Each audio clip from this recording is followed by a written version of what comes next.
से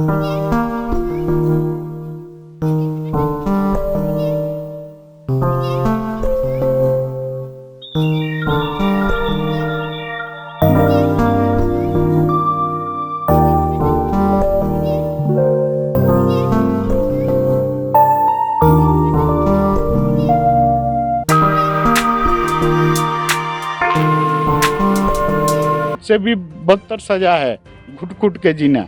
इतना पैसा है ना, हाँ। इतना पैसा है ना कि वो कुछ भी कर सकते हैं।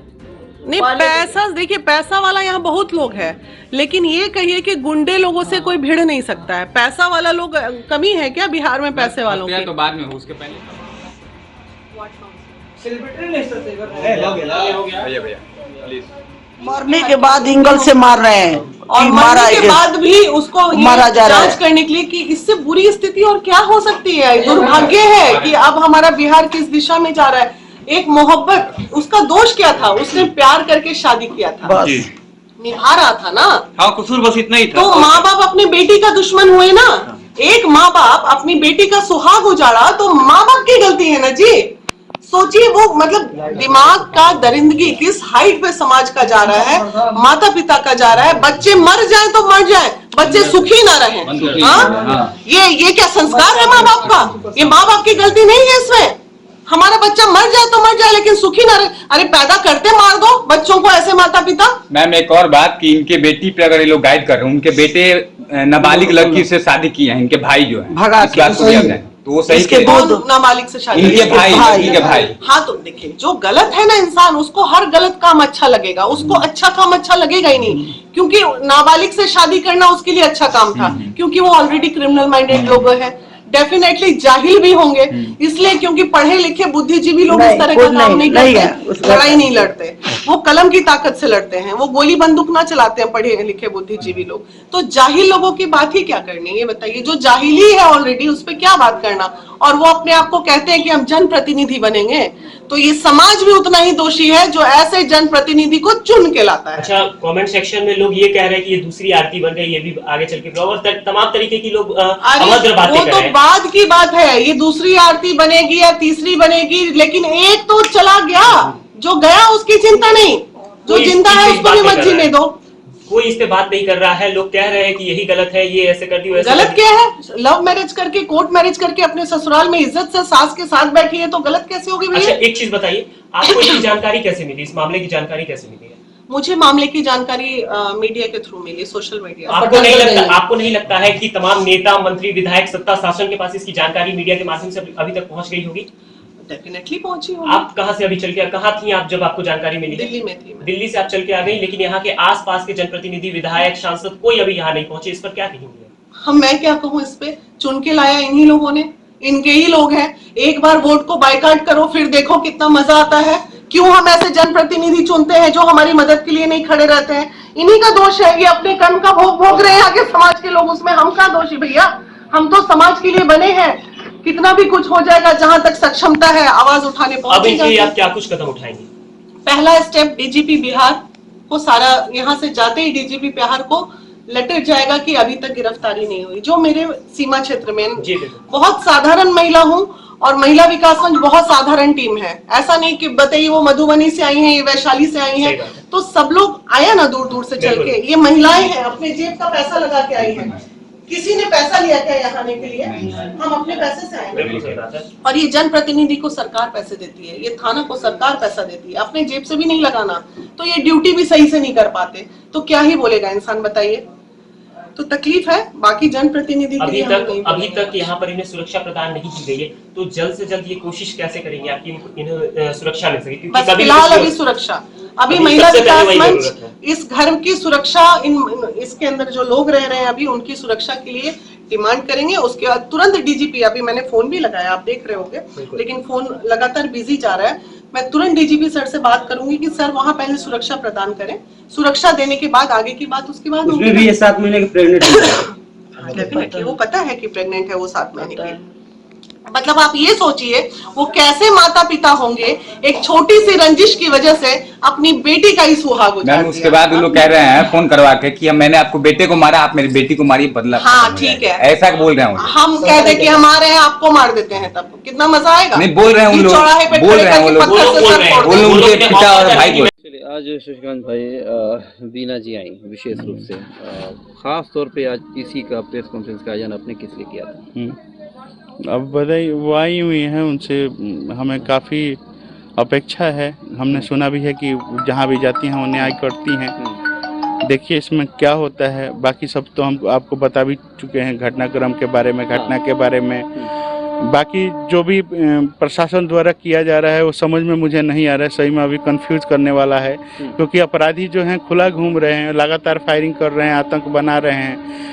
आप लोग भी आए, चाहे लोग आ रहे हैं, तो वहाँ पे 2-4 बंदे वो खड़ा कर रखे हैं जिनसे वो उल्टा सीधा डराने धमकाने वाली बात पहुंचाया जा रहा है कि मीडिया कर्मी ना आ जाएं, यहाँ कभी भी गोली चल सकती है।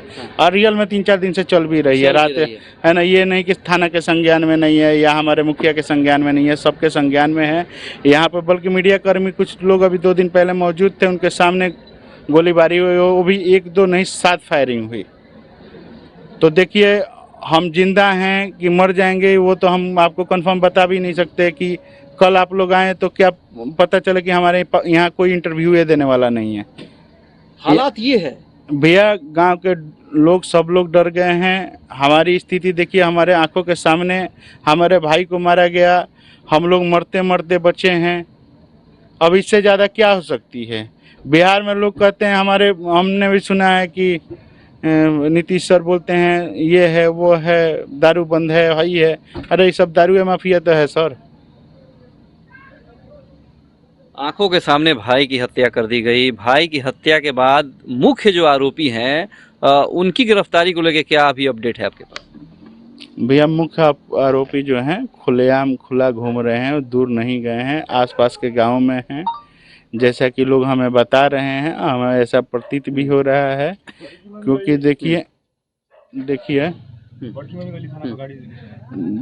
तो ऐसा है कि बताइए हम क्या करें, इसमें हमें समझ में नहीं आ रहा है। आप ही बताइए। प्रशासन की ओर से हमें उम्मीद जरूर है कि कुछ करेगा, लेकिन क्या प्रशासन हमारे मरने का इंतजार कर रहा है? तो बोल दें, हम आके खुद आत्महत्या कर लेते हैं। ऐसे डर डर के जीना से बढ़िया आत्महत्या कर लें, क्योंकि कब मौत आ जाए, किधर से आ जाए, कुछ आता पता ही नहीं है। गोली ही तो है भैया, जब फायरिंग हो रही है उसकी दिशा चेंज हो जाएगी तो उस दिन खत्म हो जाएंगे। कभी हवा में हो रही है तो बच जा रहे हैं, टारगेट करके होगी तो मर जाएंगे। तो ऐसा तो कहीं नहीं है कि प्रशासन के माध्यम से उन लोगों को सरेह दिया जा रहा हो, इसलिए इतना मनोबल किसी का चढ़ते हुए नहीं देखा गया। यहाँ आज घटना का 8वां या 9वां दिन है। किसी भी छोटे स्तर का जनप्रतिनिधि या बड़े स्तर का जनप्रतिनिधि आपने आते हुए या देखा है, सुना है? बिल्कुल नहीं। सिर्फ आप लोग आ रहे हैं। तो हम किसको सही कहें, किसको गलत कहें? क्या हम लोग इस संविधान के जो भी अधिकार दिया है उसका हिस्सा नहीं है? क्या हम लोग वोट नहीं करते हैं? क्या हम इंसान नहीं हैं या इंसान कहलाने लायक नहीं है? कुछ भी तो कहा जाए कि हाँ आपने ये गलती करी है, उसकी सजा आपको ये मिलेगी। अगर मिलेगी तो मार दिया जाए, क्यों घुट घुट के मारा जा रहा है? ये समझ रहे हैं आप? ये मौत से भी बदतर सजा है घुट घुट के जीना। कि तो मर जाइए, नहीं तो फिर शान से जिए, नहीं तो फिर मर जाइए। जो यहाँ का माहौल है, हर पल इंसान घुट के मर रहा है। सूरज का इंटरव्यू पहले भी हम लोगों ने किया था, बिल्कुल खुश था, प्यार करके शादी किया, कोई गुनाह नहीं किया, कोर्ट मैरिज भी किया था। लगता है कि बड़ा एक ऑनर किलिंग है। ये ऑनर किलिंग नहीं है, कह भी सकते हैं प्री प्लान था, क्योंकि इसमें बढ़ चढ़ के जो हमारे पापा के छोटे भाई हैं सबसे उत्तम गिरी, वो कौन से उस परिवार के हिस्सा थे? सूरज देखिए पहले भी गलत, उत्तम गिरी तो आपके सगे चाचा थे। हाँ, सूरज जो है पहले भी गलत चीजों के लिए आवाज उठाता रहा है। गांव में जो भी गलत चीजें होती थी उसके लिए आवाज उठाता था। हमारे जो खुद के चाचा थे ये गांजा के व्यापार में सम्मिलित थे, जो इसके शशि भूषण गिरी के देखरेख में चलता था। शशि भूषण गिरी का आपराधिक इतिहास जो है बहुत पुराना रहा है। तो ये पहले से वो टारगेटेड था। लेकिन आप ये देखिए कि घटना जो है, पिछली घटना हमने नोट किया, लमसम 2 अक्टूबर को ही लड़का लड़की गए थे और ये प्री प्लान थे कि 2 अक्टूबर को ही इनको मार देना है। समझ गए? एकदम टारगेट थे, क्योंकि अगर ये टारगेटेड नहीं रहते तो एक जगह 10-15 की संख्या में लोग घात लगा के बैठे हैं आगे से पूरी प्री प्लान तैयारी के साथ, 2 मोटरसाइकिल पर 3-3 लोग तैयार कि अगर हम किसी चीज में छूट भी गए तो मोटरसाइकिल से हमला होगा, अगर मोटरसाइकिल से छूट जाए तो घात लगाए जो लोग हैं वो हमला करेंगे, क्या पता। और आगे तक भी पूरा व्यवस्था कर रखे हैं। मतलब उस दिन पूरा प्लान था। उस दिन ये नहीं कि हमें सिर्फ एक भाई का प्लान था या 2 भाई का प्लान, उस दिन एकदम कंफर्म था कि जो गाड़ी में है उनको मार अच्छा, देंगे। आपको कहीं ना कहीं ये जरूर लगता होगा कि जो 1 महीना पहले जो गोलीबारी की घटना दिखाई उन लोगों ने अपनी गाड़ी के ऊपर, प्लानिंग ये हत्या की बहुत पहले से थी कि ऐसा लगे कि हमारी गाड़ी के ऊपर गोलीबारी हुई है, जिसके आवेश में आके हम ये काम कर रहे हैं। हम कहेंगे कि अभी फॉरेंसिक जांच हो जाए कि उसकी गाड़ी पे गोली चली है कि नहीं चली। ठीक है, जांच में तो पता चल जाएगा ना। दुनिया को दिखाने के लिए इस तरह का रचा गया हो साजिश, हो भी सकता है। बिल्कुल उनको कंफ्यूज करना है और कंफ्यूज करते आ रहे हैं। ये नहीं कि वो पुराने साजिश करता है और इन सब चीज़ों में वो माहिर हैं। ठीक है, वो बिल्कुल उनका आपराधिक किस्म का जिसका इतिहास रहता है, समझ रहे हैं। इतना दिन भाग के रहना, पुलिस चेक नहीं कर पा रही है, तो कहीं ना कहीं प्रशासन और इनमें थोड़ा थोड़ा कन्फ्यूजन है कि कौन इसमें स्ट्रांग है। प्रशासन से न्याय की उम्मीद है आपको? न्याय की उम्मीद है। अब हो सकता है कि मरने के पहले मिले या हमारे मरने के बाद, फर्क इतना ही है। तो हम तो कोशिश कर रहे हैं कि मरने के पहले मिल जाए। अब प्रशासन के मन में क्या चल रहा है ये नहीं पता कि हमारे मरने के बाद हो। तो अगर मरने के बाद हो तो काहे आप लोग बहुत ज्यादा रुपया पैसा वाला लोग है क्या कि इतना बड़ा मैनेजमेंट वो लोग कर रहे हैं और मुख्य अपराधी नहीं पकड़ा जा रहा है? देखिए, ये लोग एक सिंडिकेट है। तो सिंडिकेट में जो भी गैर कानूनी कार्य करता है, पैसा तो होता ही है उनके पास। तो पैसा और जो भी इनके तरह लोग हैं उनका दाव पेच का इस्तेमाल किया जा रहा है, दबाया जा रहा है मामले का।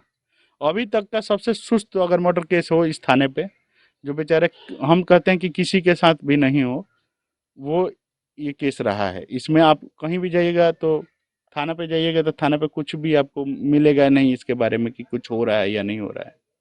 ये घटना काफ़ी हाईलाइटेड है और हम लोगों ने भी काफ़ी खबरें इस हत्याकांड को लेकर चलाई हैं। मांग क्या करेंगे विशेष तौर पे? कई लोग आ भी रहे हैं, उम्मीद की आस है, न्यायालय से आपको उम्मीद है, मांग क्या करेंगे विशेष रूप से? हम क्या करेंगे, देखिए, एक उम्मीद है कि वो लड़की प्रेग्नेंट है, 1-1.5 महीने में उसकी डिलीवरी होने वाली है। सेफली उसकी डिलीवरी हो जाए, परिवार जो भी हैं वो हमारे सेफ रहें, सुरक्षा मिले। और प्रशासन से उम्मीद है कि हमारे शायद मरने से पहले बाकी जो अपराधी फरार हैं उनको गिरफ्तार कर लें, ताकि हम थोड़ा सा राहत लें। अंजलि के क्या हालात हैं? अंजलि का तो आप देख ही रहे हैं, बात कर रहे हैं, दिन पे दिन उसकी स्थिति नाजुक है। वो बात करने का वो उसमें नहीं है, लेकिन फिर भी कर रही है कि शायद आप लोगों को देख के कि वो दूर दूर से आए हैं, उसका भी थोड़ा सा हौसला, उम्मीद जाग रही है कि शायद इनके थ्रू भी हमें न्याय मिले। बाकी उस पर आप देखे भी होंगे, हम कोई दबाव तो नहीं दे रहे हैं बिल्कुल। किसी तरह का। हाँ, ये जरूर पूछ लेते हैं कि बेटा जो भी है खा लो, कम बोलो, है ना, अभी लड़ाई लड़ना है, जिंदा रहना है, बच्चे को जो भी है ध्यान देना है। क्या कहें, पूरा नाम बता दीजिए। शशिकांत गिरी है, जिनका हत्या हुआ, उनका बड़ा भाई हूँ। उस दिन दुर्भाग्य से उस गाड़ी में भी मौजूद था। ऐसा दुर्भाग्य कि मेरे भाई का हत्या मेरे सामने हुआ।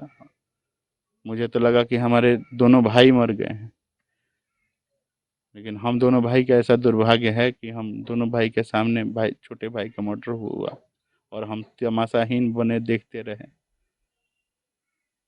जो शायद आप तस्वीर के माध्यम से साझा भी करेंगे तो कमजोर दिल वाले नहीं देखेंगे, क्योंकि फेस पहले तो मारा गया, मार के फिर पैर हाथ तोड़ा गया, उसके बाद गोली मारी गई, गोली मारने के बाद डंडा लाठी से फिर चेहरा बिगाड़ा गया। वो 15 के 15 लोग जो थे वो खून की होली उसका लड़के का फेस तक बिगाड़ दिए। इतना माने बर्बर हत्या कि हम सही बता रहे हैं, वो आप देखे भी होंगे, अगर फेस दिखा दिया जाए लड़के का तो शायद कमज़ोर दिल वाला व्यक्ति नहीं देखेगा।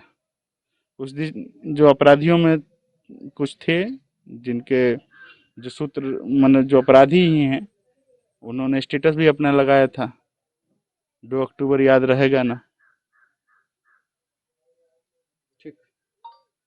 सूरज की हत्या हुई, आप तो वहाँ चश्मदीद थे और गाड़ी में साथ में थे। कार से आप लोग कहाँ से आ रहे थे? पूरा घटना क्या है, विस्तार से देखिए, बताइए। हम लोग रसूलपुर से, हाँ। हमारा कैमरा का बिजनेस है, ठीक है। हाँ। कैमरा उमरा लगाते हैं, तो हम कैमरा के इंस्टॉलेशन करते हैं, जैसे कि भैया लोगों के साथ रह के कैमरा के इंस्टॉलेशन करते हैं। तो हम लोग रसूलपुर से सिवान की तरफ जा रहे थे, तो भैया लोग मतलब जो है इस कांड से सिवान मतलब साल भर से रह रहे थे, घर नहीं आ रहे थे। जब भी घर आ रहे थे तो ये कैमरा उमरा आप देखिए रहे हैं, सब तूर तार के मारपीट होता था यहाँ पे, तलवार उलवार फिरसा उरसा सब आता था यहाँ पे। तो ये लोग नहीं आते थे डर के मारे।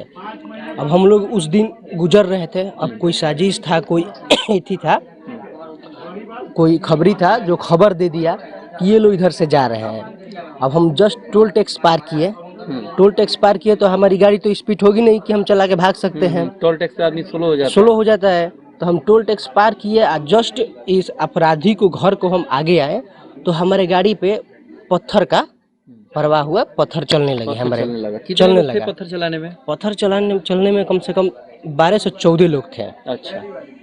चलने लगा और 2 जन थे जो गांव से मतलब इस घर से गाड़ी लेके गए, ठीक है।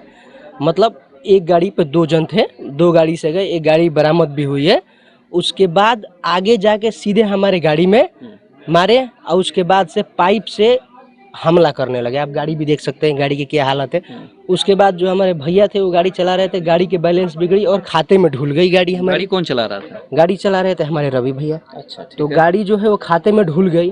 अब खाते में ढुली तो हमारे 2 जन जो बड़े भैया थे वो गाड़ी में फंस गए। अब पीछे के जो पार्ट था गाड़ी का वो ऊपर उठा हुआ था, नीचे दब गया था। तो उधर से हमारे जो सूरज भैया है उनको खींच लिया गया गाड़ी से, उनको खींच लिया गया। और मतलब खींचने में कौन कौन लोग था? खींचने में थे धर्मवीर गिरी, भूषण गिरी, उत्तम गिरी, आदर्श गिरी, नीरज गिरी, धीरज गिरी, उनकी जैसे लड़की की माँ थी, मतलब मेहरारू भी थी। ये सबने हाथ में लाठी डंडा लिए हुए थे और उनको खींचे और उनसे बजना बजनी करना स्टार्ट कर दिया। तो हम गए पीछे से, हम भी कूद के भैया को बचाने के लिए। तो हम बचाने के लिए गए तो हमें भी 4-5 पाइप मारा गया। तो मारा गया, फिर भी हम नहीं माने, हम भैया को बचाने के लिए कोशिश किए। तब तक देखे कि भैया को मार और के रोड पे पटवा के जब तक ये दोनों भैया आए तब तक हम लोगों को नज़र के सामने खुद ही हमारे भाई को गोली मार दिया गया, उनके सर में गोली मारा गया।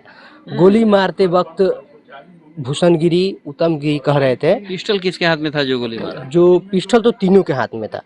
पिस्टल मेन गोली कौन मारा सूरज को? मेन गोली धर्मवीर गिरी मारे। अच्छा। ये लोग जो थे वो हम लोगों पर गोली चला रहे थे कि हम लोग उनके पास ना जाए, हम उनको बचा नहीं सके।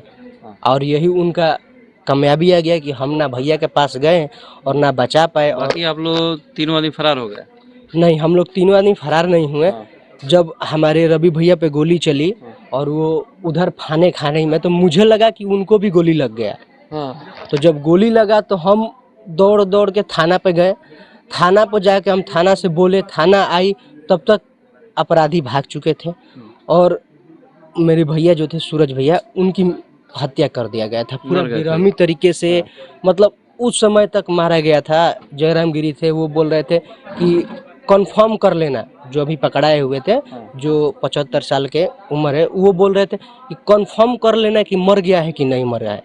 ऐसे करके बहुत बुरी तरीके से गोली से, डंडा से, लाठी से, पाइप से मारे हुए, बहुत बेरहमी तरीका से मार के उनको रोड पे पटवा दिया गया था।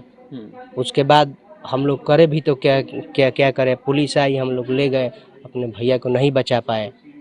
ऐसे करके वो अपराधी हमें भी थोड़ा फेसबुक पे धमकी आ रहा है कि अगर गवाही वाही दिया, चाहे कुछ भी बोला तो तुझे भी मार देंगे। ऐसे करके मेरे फेसबुक पे मैसेज आया था अभी। ऐसे भी सुनने में बात आई कि घर पे भी गोली वोली चली है। हाँ, उस दिन अभी 2 दिन पहले वहाँ पे, यहाँ पे मीडिया उडिया सब कोई था, मुखिया जी भी आए थे। तो मुखिया जी अभी जस्ट उधर जा ही रहे थे तब तक गोली चलना स्टार्ट हो गया। तो गोली चली तो हम लोग भाग गए, घर में घुस गए। उसके बाद मीडिया उडिया आया, सब कहाँ कुछ से आया। गोली चलाया सर? गोली एक दरवाजे पे हम लोग बैठे हुए हैं। हाँ, तो दरवाजे पे गोली नहीं चली, मतलब घर के अगल बगल में गोली चली। जैसे कि ये पीछे ये खेत बाड़ी है, इसमें गोली चलने लगी। अरिया परिया घर का अरिया परिया गोली चल रहा है। वो आए दिन हर दूसरे दिन गोली चलता है, पर इसका रिएक्शन कुछ तो नहीं कई लोग होता। आ रहे हैं इंसाफ मिले आप लोगों को, क्या कहेंगे आप, मांग क्या करेंगे सोनू? अब देखिए, ऐसे बात है कि हम तो इंसाफ की मांग कर ही रहे हैं। हमारे द्वार पर आप देख रहे हैं कि ऐसे ऐसे कांड भी हो रहे हैं, लेकिन कोई प्रशासन भी नहीं आ रहा है देखने के लिए, कोई सिक्योरिटी भी नहीं दे रहा है हम लोगों को देखने के लिए। अब क्या पता हम लोग की कल रहें या ना रहें, इसका भी कोई उचित फैसला नहीं है हमारे पास। वो अपराधी कब आएंगे, कब काफी डरे समय आप? हाँ, बहुत डरे हुए हैं। हम लोगों को 7 बजे खान गेट बंद हो जाता है। 7 रात बजता है कि हम गेट बंद करके अंदर चल जाते हैं। क्या पता अगर हम बैठे हुए थाना की हैं। तरफ से कोई कार्रवाई उन लोग के ऊपर? अभी तक तो देखिए, कितने लोग पकड़े गए हैं? देखिए अभी जो पकड़ा वही गया है जो बिना कामयाब है। अब बताइए, मेन लोग नहीं पकड़े गए? नहीं, अब एक 75 साल का बुढ़ा है, आप उसको पकड़ के रखेंगे। अब वो घर पे भी बैठ के खाता है, जेल में भी बैठ के खाएगा। भूषण गिरी 2 शादी किए हैं, तो 2 शादी किए हैं, तो जो एक दूसरी बीवी थी जिनको छोड़ के शादी किए थे, तो वो भी उसका भी दिया जाता था यहाँ खाने के लिए, खाने जीने के लिए, तो यहाँ रह के खाती जीती थी। अब वो भी वहाँ गई है तो खाती ही होगी, उसके अलावा करेगा। जो मेन अपराधी है वो तो भागा हुआ है। क्या चाहते हैं आप? हम चाहते हैं कि भैया न्याय मिले हम लोगों को, जो मेन अपराधी है उनको पकड़ा जाए, उनको जो सजा है वो सजा दिया जाए, तभी हमारे भैया की इंसाफ मिलेगा। पूरा नाम बता दीजिए। मेरा नाम सोनू कुमार गिरी है, गाँव? मेरा घर चपरैठा है।